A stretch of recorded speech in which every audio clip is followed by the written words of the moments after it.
다음으로 2024년 5월에서 6월경 삼청동 안가 모임에 대해서 질문드리겠습니다. 14망입니다. 증인은 2024년 5월에서 6월경 삼청동 안가에서 피고인 그리고 김영현과 함께 저녁 식사를 하신 사실이 있습니까? 5월 말 6월이요? 5월에서 6월입니다. 있습니다.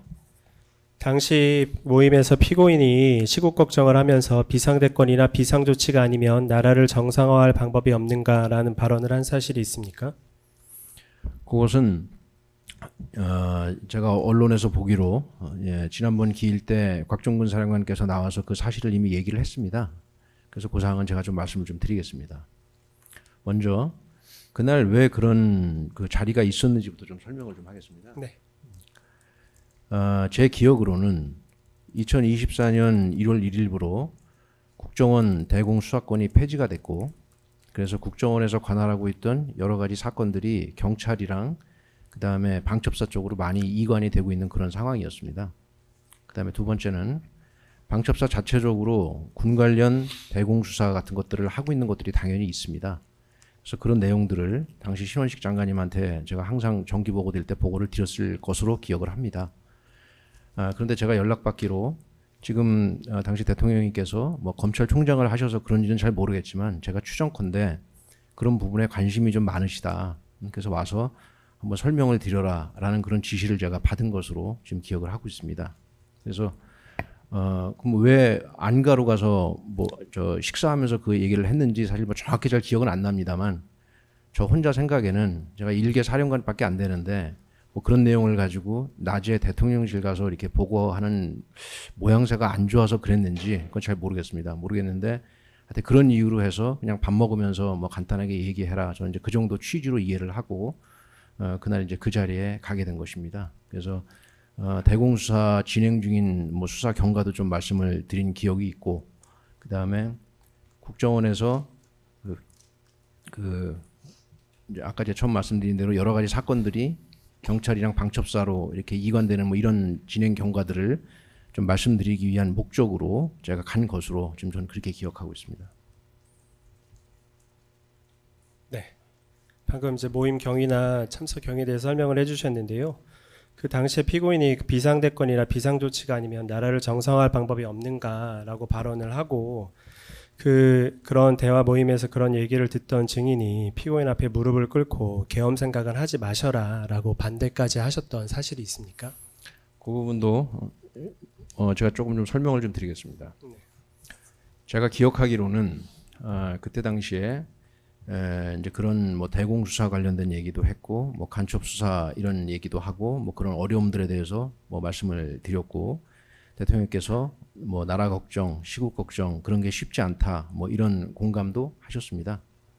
그러면서 뭐 조금 감정이 격해지셨는지는 모르겠지만 이 나라를 바로잡기 위해서는 헌법이 대통령한테 보장한 비상 뭐 대권, 비상 조치권, 제가 용어도 잘 헷갈리는데 뭐 그런 말씀도 언급이 나왔습니다. 그러면서 그런 것의 일환으로 긴급 명령권이라 그러나요? 긴급 명령권, 뭐 재정 명령권, 뭐 이런 것들이 뭔지를 이렇게 쭉 설명을 하셨고, 그 와중에 그 뭐 계엄 이 얘기도 나왔습니다. 그래서 제가 그 얘기를 가만히 듣다가 속으로 무슨 생각을 했냐면, 국군 통수권자이신데 지금 군이 계엄에 대해서 어떤 상황에 있고 어떤 인식을 갖고 있고 어떤 훈련이 준비가 돼 있고 하는 거를 전혀 좀 모르시는 것 같다는 생각이 들었습니다. 그래서 군이 지금 전시가 됐던 평시가 됐던 계엄에 대해서 어떤 상태에 있는지를 제가 장군의 한 사람으로서 일개 사령관밖에 안 되지만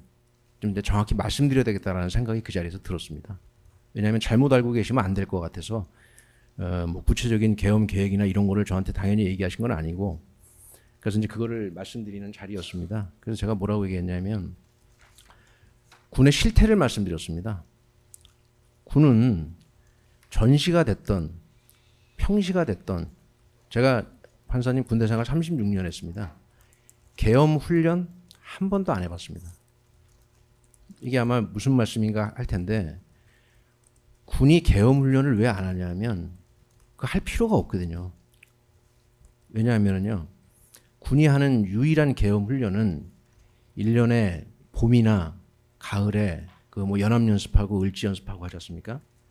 그때 그냥 저 사령부급에서 토의식으로 해서 한두 번 잠깐 하고 맙니다. 어떤 훈련을 하냐면 훈련도 아니죠. 그냥 토의죠. 제가 방첩사령관을 했기 때문에 군사 비밀을 여기서 얘기하면 안 되는 걸 알고 있기 때문에 그 판사님 그건 걱정 안 하셔도 됩니다. 제가 비밀은 얘기 안 합니다. 어떤 훈련을 하냐면 전시로 전환된 상태에서 동원령이 발령됐는데 사람들이 동원 응소를 잘 안 하는 사람이 있을 것이고 징발령이 발령됐는데 그 징발령에 응소를 안 하는 사람이 있을 거고 전방으로 부대를 보내야 되는데 교통이 꽉꽉 막혀서 부대가 이동 못하는 그런 상황이 생깁니다. 그러면 그때 계엄령이란 이름으로 해서 동원령 응소 안 한 사람들 뭐 예를 들면은 뭐 수배해서 뭐 이렇게 체포할 수도 있고 징발령 제대로 안 따르는 그런 업체에 가서 징발하라고 강제할 수도 있고 뭐 교통통제 같은 거 할 수 있고 요 정도 수준에서 푸는 지금까지 계엄령 훈련이라는 것을 해봤습니다. 저희들 뭐 생각에 뭐 사회 질서가 혼란하고 그러면 군이 동원될 거라고 뭐 그렇게 사람들 생각을 하고 뭐 그러시는데 정말 천만의 말씀입니다. 육군이 판사님 몇 명인 줄 아세요? 30만 명입니다. 30만 명. 경찰이 몇 명입니까? 10만 명이 넘습니다. 그럼 개전 초기에 계엄령이 발령되는데 육군 30만 명 중에 계엄령에 동원될 사람 아무도 없습니다. 제가 군대 생활을 오래 했기 때문에 그다음에 육군 정작부장도 하고 작전 쪽에 근무를 했기 때문에 너무 잘 압니다. 계엄령에 동원될 사람 하나도 없고 다 전방 가서 전투하기에 바쁩니다. 사회 질서를 군이 한다? 그건 말도 안 되는 소리입니다.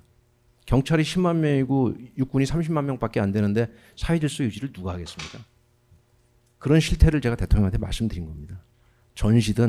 전시가 그러할진데 무슨 평시에 계엄령을 합니까? 말도 안 되는 소리입니다. 훈련해 본 적도 없고 계획도 없고 단 한 번도 그런 거 준비해 본 적도 없다. 그래서 아무리 헌법이 보장한 대통령이 갖고 계시는 비상조치권이라 할지라 그래도 군은 불가능합니다. 군의 실태를 말씀드린 겁니다. 얼마나 훈련이 안 됐는지 훈련해 본 적도 없는지 그걸 말씀드린 겁니다. 그럼 제가 왜 무릎을 꿇었을까요? 제가 일개 사령관밖에 안 되는데 대통령님 앞에서 그런 얘기를 하면 제가 뭐가 되겠습니까? 무례한 발언을 내가 했구나 하는 생각도 들고 해서 죄송한 마음도 있고 또 급하게 술도 한두 잔 들어간 게 있어서 감정이 격해져서 제가 무릎 꿇고 그러고 말씀드렸습니다. 제가 무례하게 말씀드렸다면 죄송합니다. 그러나 군은 전시든 평시든 계엄령 그런 거 해본 적도 없습니다. 네. 그것을 말씀드린 겁니다. 제가 판사님 이 얘기를 좀 자세하게 한 이유는 여기에 대해서 궁금하게 생각하는 분도 많을 것 같고 저는 딴 거는 사실 기억이 나다 안 나다 하지만 이 문제는 여러 번 곱씹어서 생각해 봤습니다. 왜냐하면 저한테도 굉장히 충격적인 일이었기 때문이죠. 그래서 이건 좀 자세히 말씀드렸습니다.